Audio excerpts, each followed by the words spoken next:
Good afternoon, everyone. Hope you had a good lunch, and please don't fall asleep on us. Okay, I'm just pulling up the questions, and in the meantime, I'd love the panel to introduce themselves, because all coming from slightly different backgrounds. Not everyone here is from education, but lend their expertise in the space. Maybe start from Shamin. Hi, my name is Shamin, and I'm from India. I work with a not-for-profit organization called Umeed. And Umeed works with children with developmental disabilities. So my background actually, over the last 15 years, working in the space has been in mental health. But the last couple of years, I've been really invested working with children in the space of education and mainstream education to really see how kids who are different can be integrated into mainstream schools more effectively. So that's been my space as far as education goes, with a background in mental health. Hi, my name is Priya Krishnan. I am one of the people on this panel who's not an educator. I had a corporate career. I've done an engineering degree, 2 MBAs, academic inflation at its best, not used many of them, and set up a business for children, realizing that I wanted to go back to my first love, which was working with kids. And I think what I bring to the panel here is really both a consumer's perspective, because I think a lot of educationists look at it purely from a child-centric standpoint, but a lot of times parents are really confused about what is on offer, and that's one thing. And the second is just really about how we, through the last 6.5 years when I founded CLAY, which is a childcare company, we provide childcare services across 6 cities in India for children between the ages of 6 months through 8 years, and how we've scaled that over the last 6.5 years while maintaining quality. Thank you. I'm Caroline Essame, and I wear many hats. I'm an occupational therapist, an art therapist, a neurodramatic play specialist, and I work with children with learning differences and with special needs. And my background was initially in adult mental health. And then as a mother, I saw how actually so much of what we see in later life, the seeds are sown in early childhood. So I went back and I did a master's in education, because what I was seeing working with children was a lot of children in mainstream schools who, because they had mild challenges, were hugely at risk, far more than the children with more severe challenges who are immediately obvious. So my master's is in education and looking at play-based work, particularly here in Asia. I'm based in Singapore. I've been here for 16 years, where I work in the social services sector and run a clinical practice and develop models for inclusive care across the region. And that's my background, and that's why I'm on the panel. Hi, everyone. I'm Ting. I'm an educator for over 26 years. When I started out very fresh and young, back then, dinosaur years, I held a diploma in electronics. I was an engineer. After that, I transited to Bachelor of Computing. After that, Master of IT. And I had a postgrad in 3D animation. After that, where did I go? I went back to work with the very young, and I enjoyed myself immensely. Yes, I had a specialist diploma in early childhood leadership and a master's of education in early childhood as well. Now, why am I sharing all of this?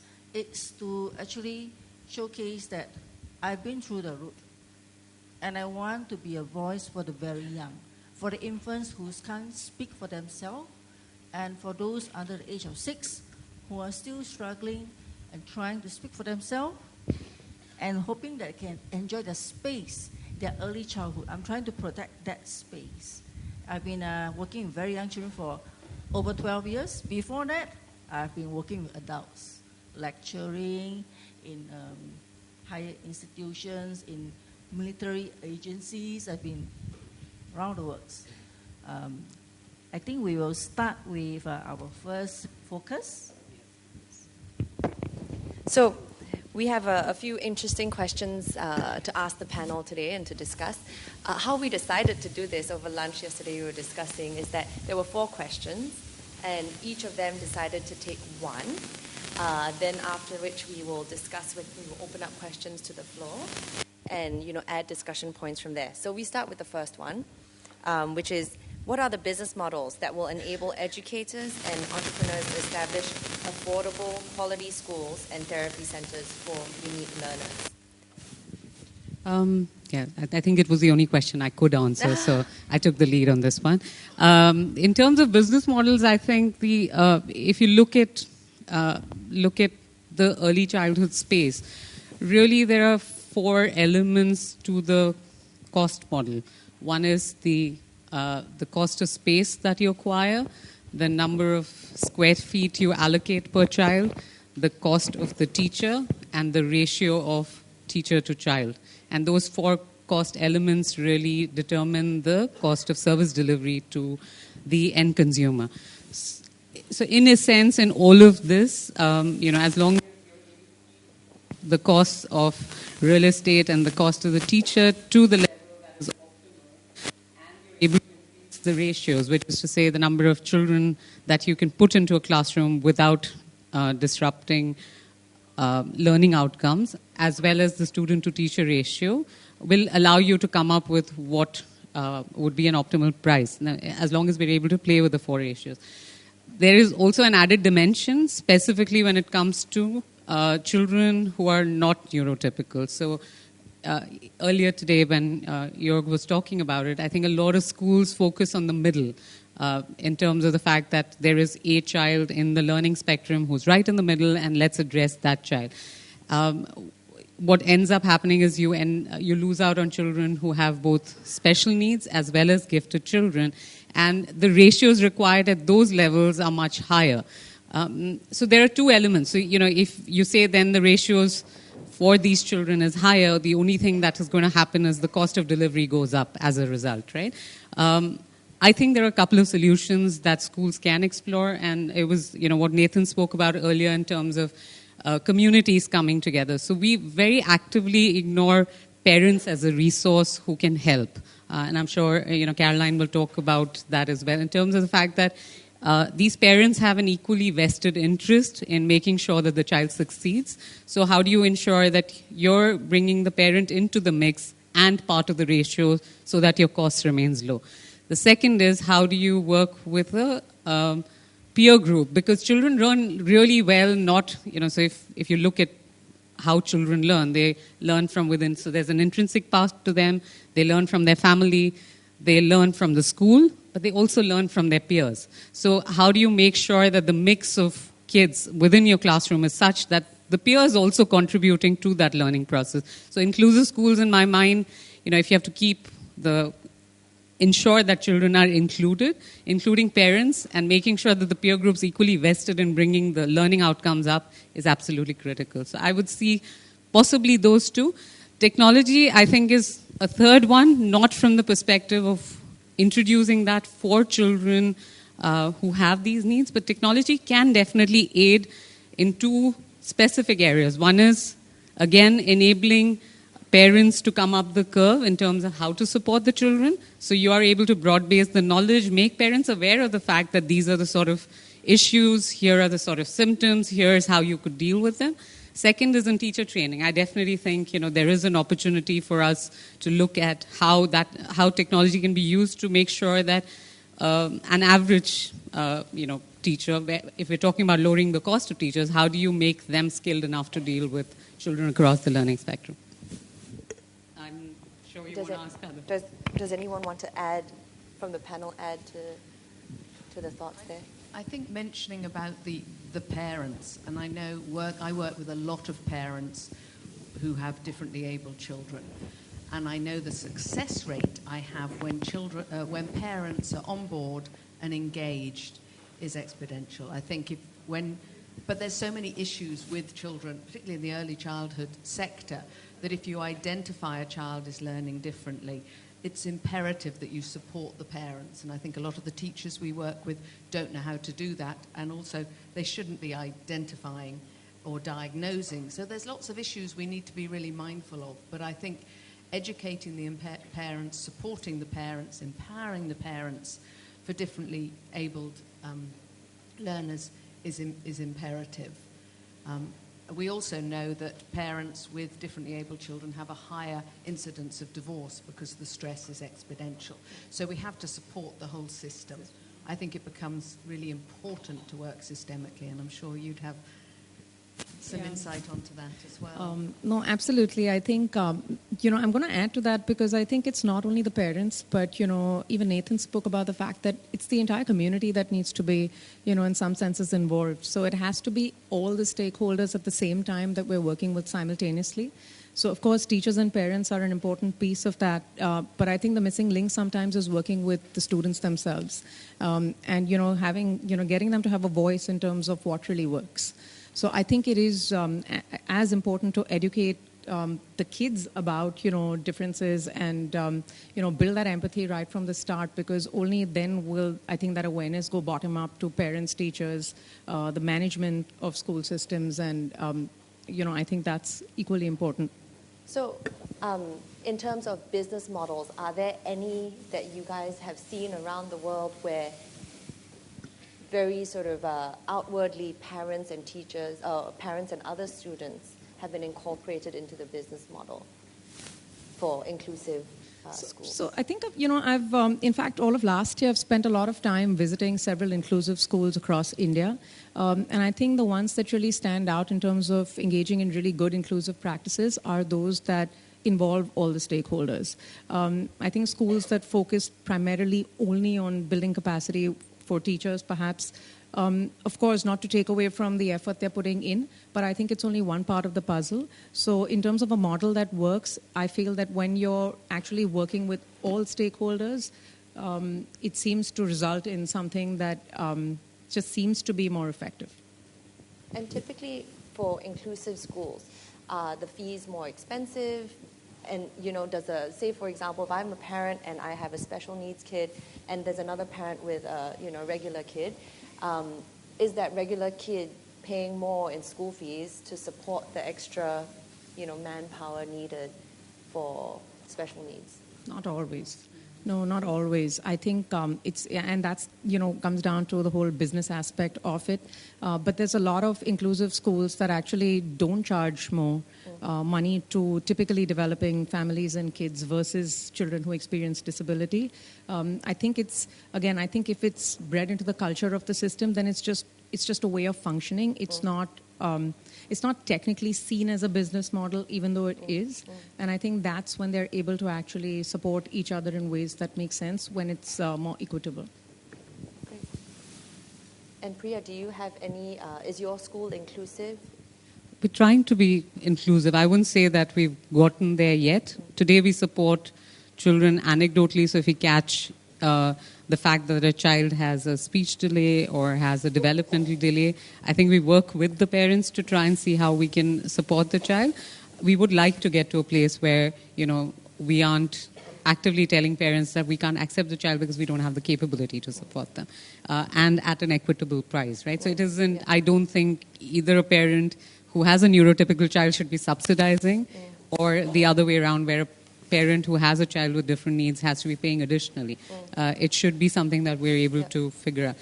I also want to add the point that, if it's caught early on, and that's part of the reason why the importance of both educating parents as well as teachers, the empathy factor among other students, it's critical for us to do this early on because the chances of solving it are just, I think, multifold when you're trying to sort for it, early as possible. In what we've seen is most parents are in denial when you talk about the fact that I feel there is, because it's my husband and I are fine. How can this be happening to us? And that's where I'm saying the support for the family is saying, hey, this is absolutely fixable. Here is, instances where it's gotten done. Here's what you need to do. Here's what we need to do. And getting through that process is important. Great. Do we have, since our format is like this, does anyone have questions for the for this topic of business models? Even comments, I mean. Yes.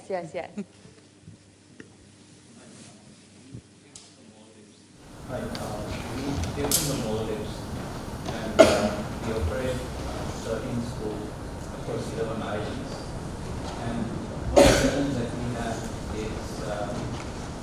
accessibility. So from one school to the other school, you must travel by road, some by domestic error. So a lot of the solutions that we need to give is remote online solutions.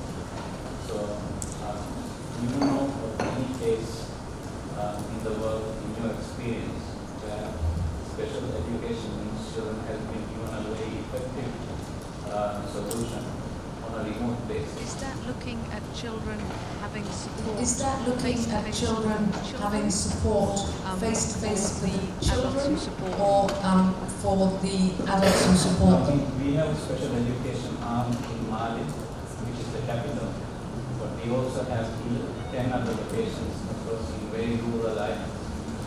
So in these schools there might be around 40, 50 children, and we do have cases of special education needs children in these schools as well.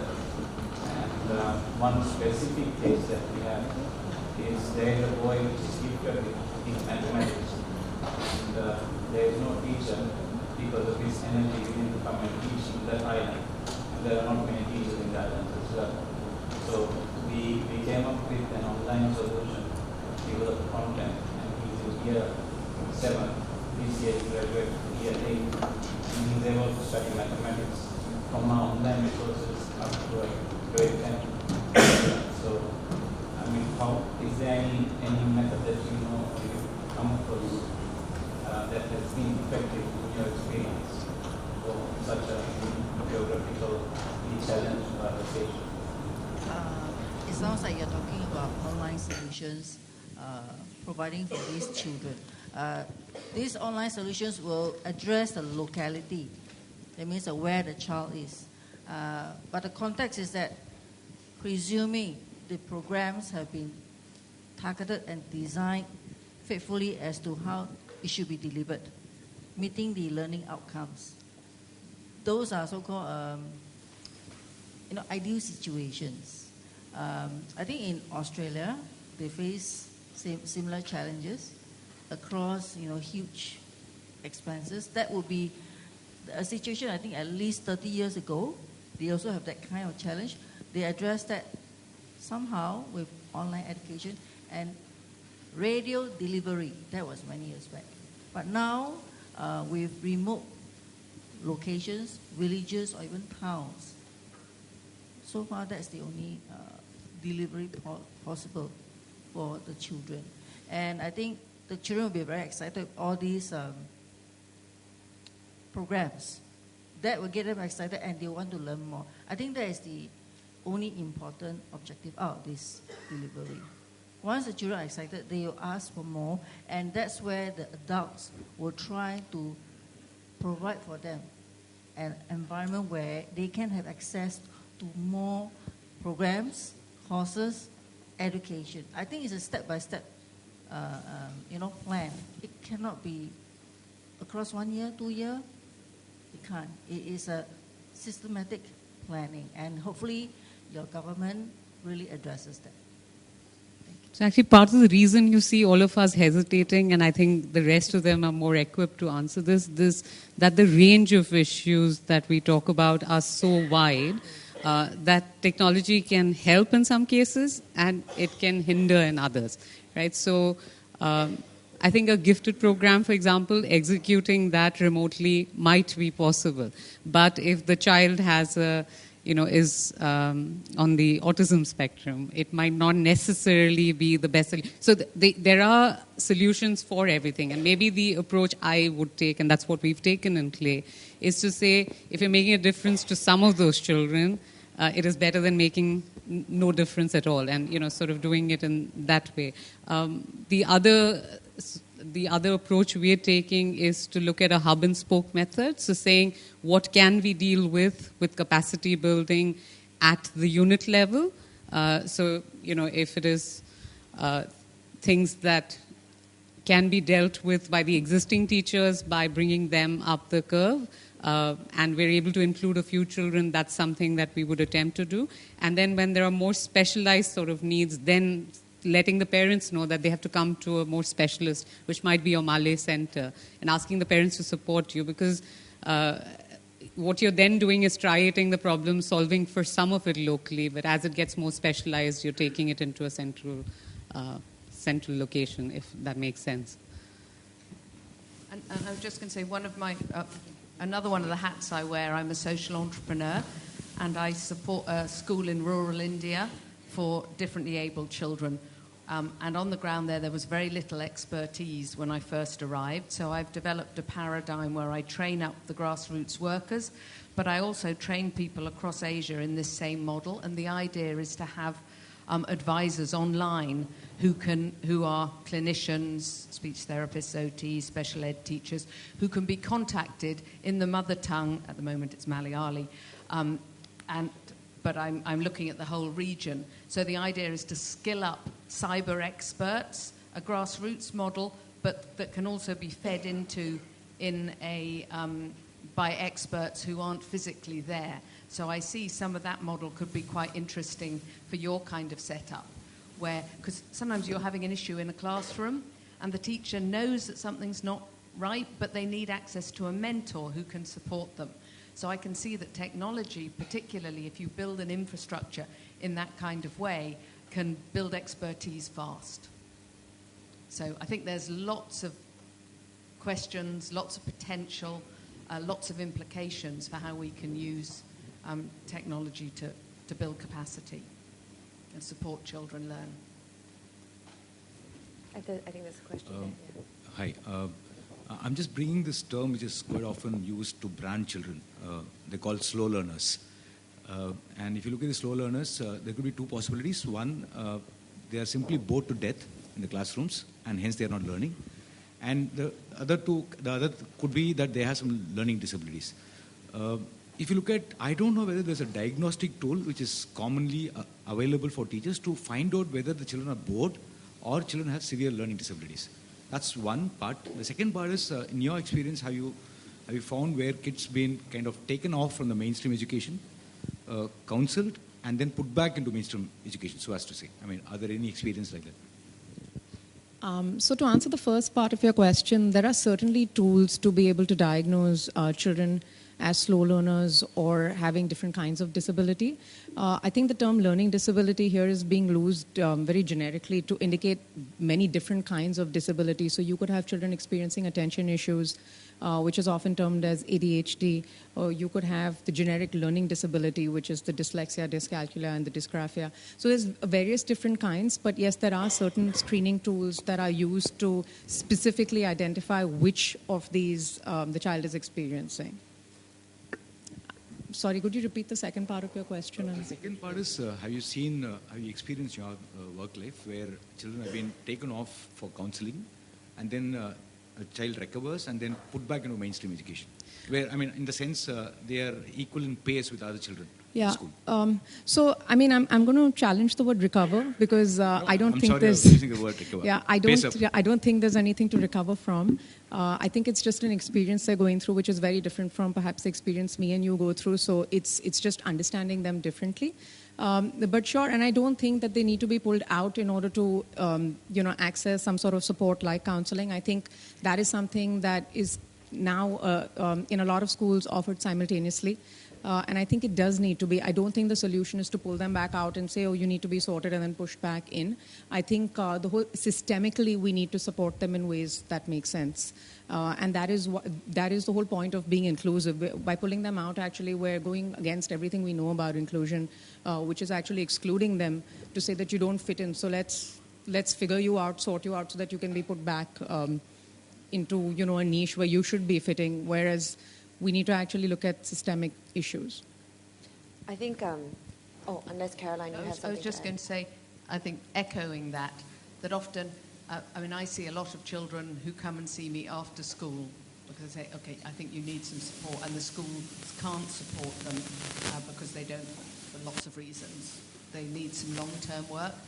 And I will, with permission, often integrate it back into the school system. And you sometimes go into class and they say, oh, but he's always so naughty. And I said, well, just have a look.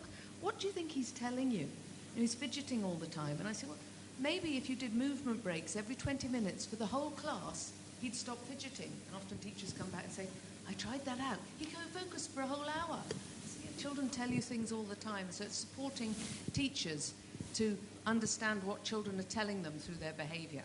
And I think I see a lot of children who've been labelled as bad and naughty. And I think very often they're not bad and naughty. They're telling you something, and you need to listen and support them, and then support the teachers to understand what the children's needs are. And I take the point, it's about often looking at the system, understanding what particularly younger children are telling you through their behaviour about how they need to learn or how they need classrooms changed, but then not change it just for them, make it inclusive. Actually, all children would prefer to move. I'm sure you'd all quite like to be moving now rather than sitting after lunch for 2 hours.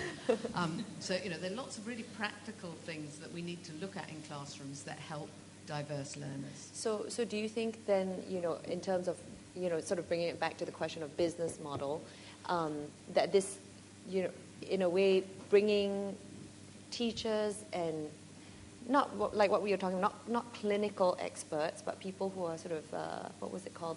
What was that word for it? Not clinicians, but using clinical sort of experience and approach to learning and education?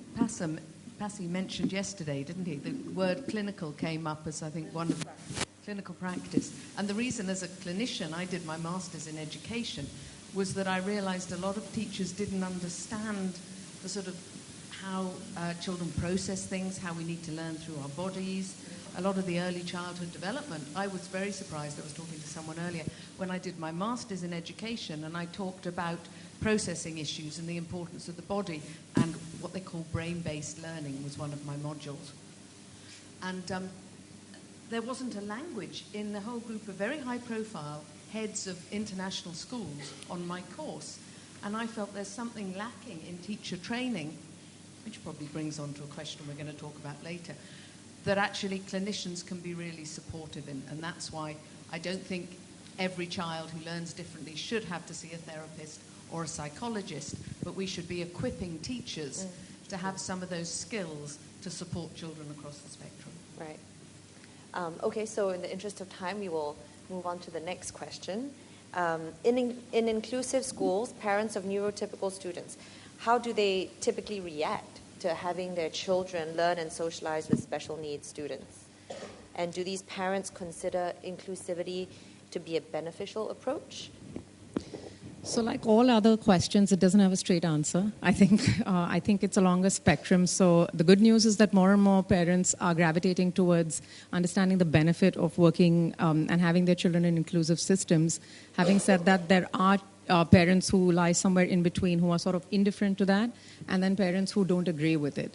But I think a lot of it also boils down to how parents and the community at large really views inclusion, because I think oftentimes the word inclusion and integration are used interchangeably, when actually they're two very different things. So if parents think of a school as integrative, then you're looking at certain children who have problems and you're trying to fix this child to fit into the system. Whereas actually if you look at inclusion, then you're looking at the system as a problem and you're really trying to modify the system to fit children with differing needs more effectively into that system.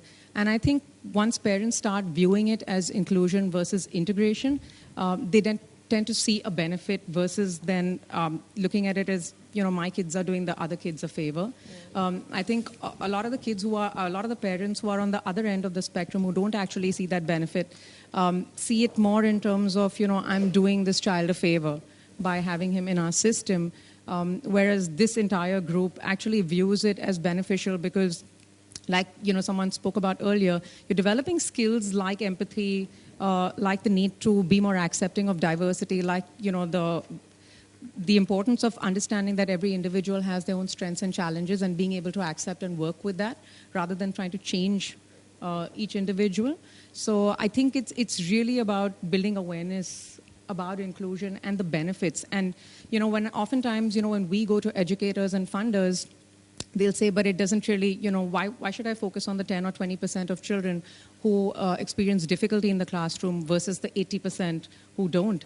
And my answer to that is that you're helping the 20% more, but the learning outcomes for the entire 100% are actually going to improve. Because if a teacher is engaging in more inclusive practices and a school is more inclusive, for example, if a teacher's teaching using more creative means or breaking down instructions or making tasks simpler, of course it's going to benefit the 20% who struggle because it's going to be easier for them, but it's going to be easier for the rest of the entire group too. So it does impact learning outcomes, and I think once parents experience that, when they start going into the school system and see that benefit, it just gets better.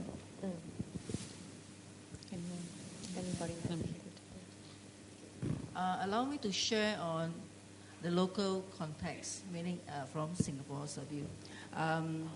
There's this Compulsory Education Act from Singapore that's going to come into effect next year, 2019, meaning children from age 6 to 15 with mid to severe special needs have to be in school or parents will be fined. So that's a very definitive Parliament Act that came through. It's a very interesting act. We're all following closely what is the impact on our students. Because my children, the K children, they are going to graduate into the primary schools, age 7 until 16. So I'm observing how this is going to pan out. And how the Singapore government is going to implement this is apparently they are going to recommend that parents of these children be enrolled into 2 special schools, 2 special needs schools. So that is their implementation of the support for special needs children in schools, and not necessarily a fully inclusive school. Maybe those children who have mild learning concerns will be supported with what we call learning support officers in classrooms. This is in the Singapore context. Yeah. I'm just going to add to that because I think inclusion by itself is a journey. I don't think there's any end point. And so I think the important piece is that schools start adopting inclusive practices. We don't know what that end point is. I think globally, I don't think inclusion has an end point. So as long as schools are doing whatever little bit they can to help accommodate children and make their learning and lives more meaningful, I think that's inclusion. Any questions from the... So, accepting that there's no end point, I guess my question is about the starting point in combination. Sorry, my question is about not so much the end point, but the starting point for inclusive education. A lot of the schools that we work with have trouble hitting the first rung on the ladder in inclusive education. And it relates to the business model and your question around business model. Given the economic pressures on an affordable private school that's just getting started or is at that break-even point, I've heard a lot about digital resources, a lot about specialized counselors, a lot about community awareness, a lot about teacher training. What is that first rung? How do schools get started in this? To me, I think the first point is really, and it's a huge, I'm going to say it loosely, but it's, I think, a change in attitude to really understand that these are kids, to have that belief that these are children who are meant to be part of mainstream schools. So I think once, and in my experience when I'm working with schools, it's usually, unfortunately, top-down. So if the management buys into that system, it just trickles down. Versus teachers, of course, having teachers who are really committed and do things, that's moving bottom-up, but that process is much slower. So when we actually reach out to schools, we try to reach out, top-down, because sometimes it's just that one person that makes the difference. If the principal is convinced or if the senior-most management is convinced, it just you have your buy-in and then you can actually work fairly effectively. So we're going down this journey at the moment, and one of the first things that we're doing is making sure that all the adults in the children's world are not going down the path of labeling. So making sure that the teachers are aware that, if a child's bouncy, that he's, you're not saying, oh, he has ADHD, or because, the whole thing is once you start giving half-baked knowledge, labeling starts taking place, and they want to find the easy way out. She's also dealing with 20 kids in the classroom. So trying to so making sure that they're empathetic to the fact that children could have different needs is one thing, and also bringing the adults. Is when we're talking about inclusion, I completely agree with what was said earlier, which it's not the children who treat kids with different needs differently. It's the adults who see these differences and say, I don't want my child to hang out with a child who has a learning disability, has special needs, whatever. It's really about then saying here to the parent, and I'm saying this as a parent, telling parents that your child will gain the benefits like being a more empathetic adult. The need of the future is that it's going to be a much more diverse workplace, that they will develop these skills. Also communicating that as against saying, why is this parent not empathetic? So it's the school's responsibility to make sure that parents as well as teachers, and that's a very good first step, saying, I've taken the decision, now how do I bring the system up to respect those kids, and then starting to invest in the skills. I think the other thing that we potentially need to challenge is the assumption, and this ties into what we were discussing yesterday about always testing children. There's a testing for this, are they on track? And this is, I think, really challenging for parents, but particularly for children who learn differently. That we know that children learn, we all learn at different ages, and we don't all develop the same. And I always talk about stages rather than ages, because very often people get hung up by 18 months, you should be doing this, by 5 you should be doing this, which creates reams of failures. And children know that, and from a mental health point of view, that's something we're very invested in preventing. Schools should not create failures. The implications societally if school creates failures are bad. We want children to come out actually feeling that they're a success is far more relevant than what grades they get.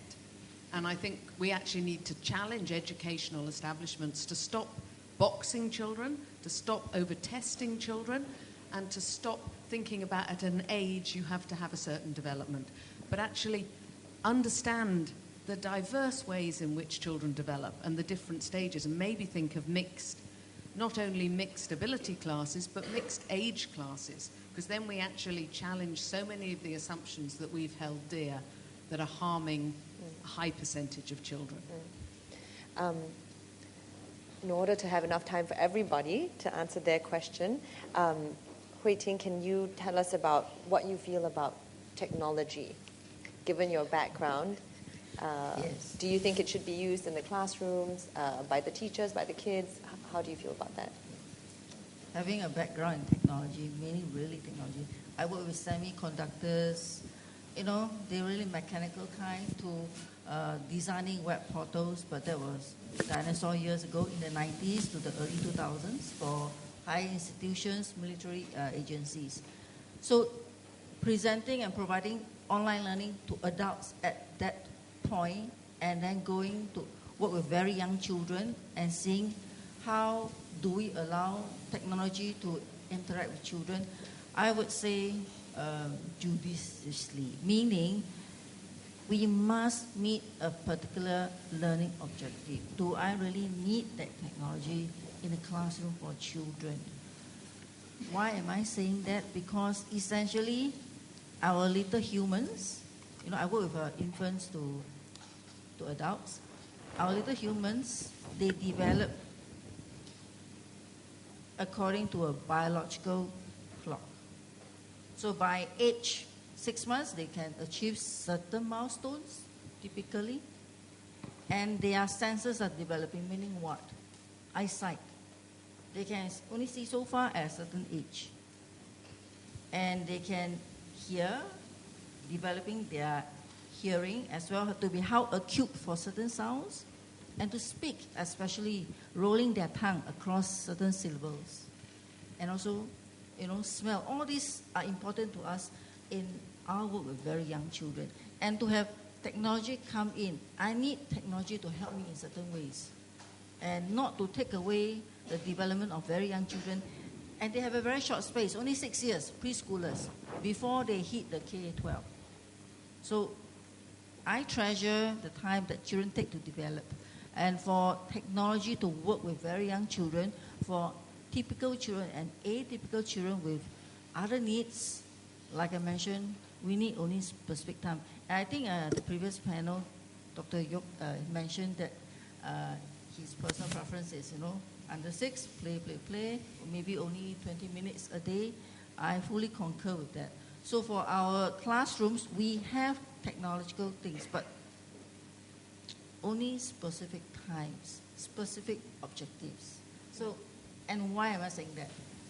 Children learn very fast. They pick up technology faster than us. So I have no concerns about children picking up certain AI components when they hit elementary school or even later. No concerns about that. They are very fast learners. Yeah. So that's my presentation on this theme. Yes. There are a lot of questions, I'm sure, about this theme, but maybe we give... How about this? Why don't we give Caroline a chance to answer her question, and then we open up for a quick 2 minutes on the floor. And Caroline's question, yes, is greater awareness and acceptance has resulted in more children being diagnosed with learning disabilities at an earlier age. Will there be sufficient training for teachers to understand this changing dynamic and how to support the unique learners? I think in some ways we've answered that a bit. I think we need to upscale training for teachers fast for the changes not only in diagnosis but also in technology. I mean, I think we need to revamp teacher training as fast as possible because they're the front line for so many children. And I think we've covered it in that. People can ask a question if it's not clear, but I do a lot of training for teachers and support of teachers, and I think Shamin does as well. And I think it's great that clinicians and experts come in, but we want to equip the front line as much as possible. Mm-hmm. Hi. I have a theory, but I have absolutely no justification for it, nor do I have any training to support it.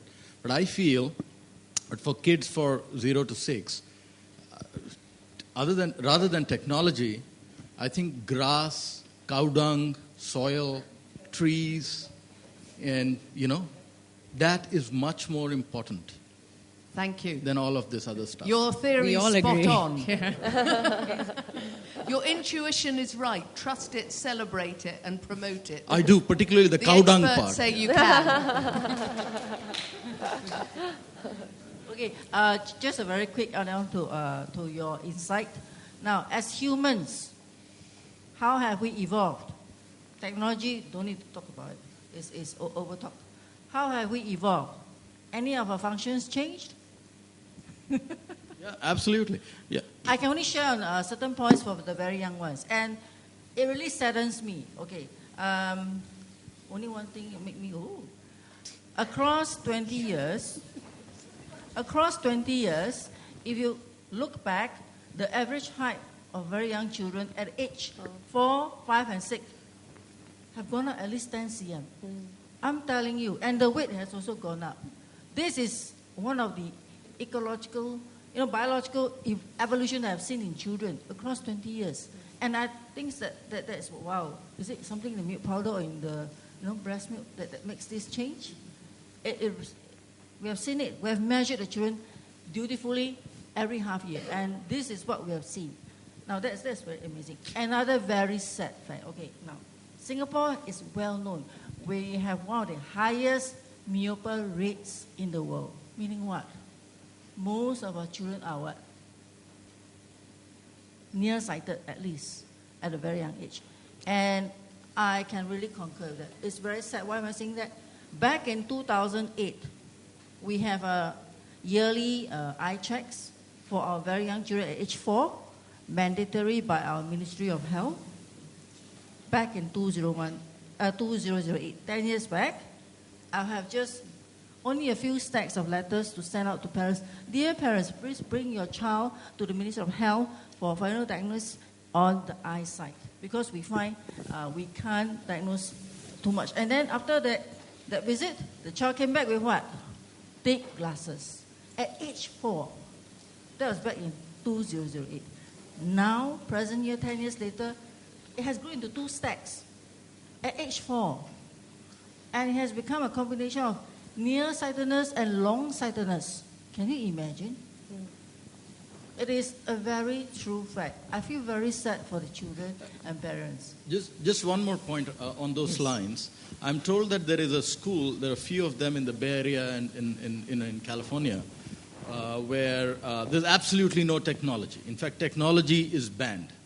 And all the high-tech executives, the Facebooks, LinkedIns, and so on, they've sent their kids there. First 6 years, there's absolutely no technology, right? It's all about dirt and using their hands and breathing the air. It's perverse because that's what the rest of the world did.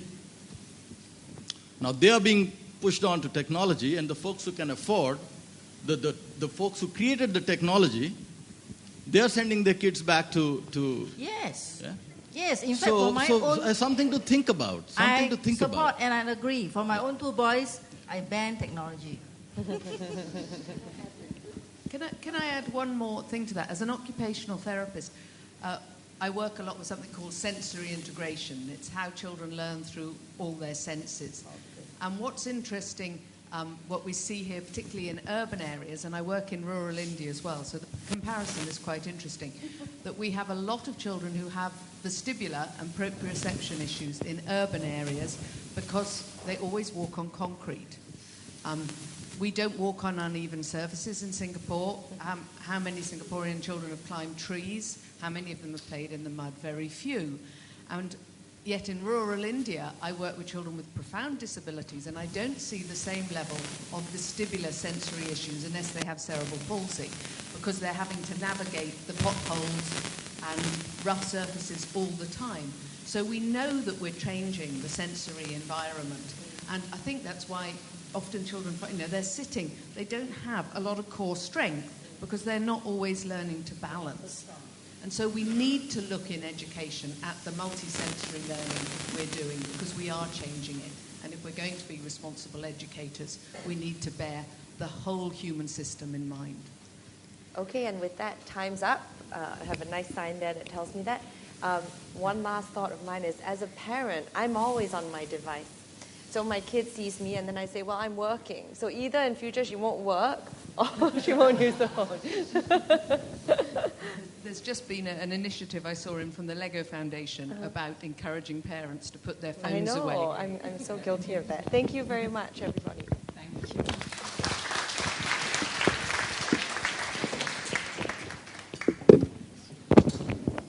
Okay, thank you for that great panel.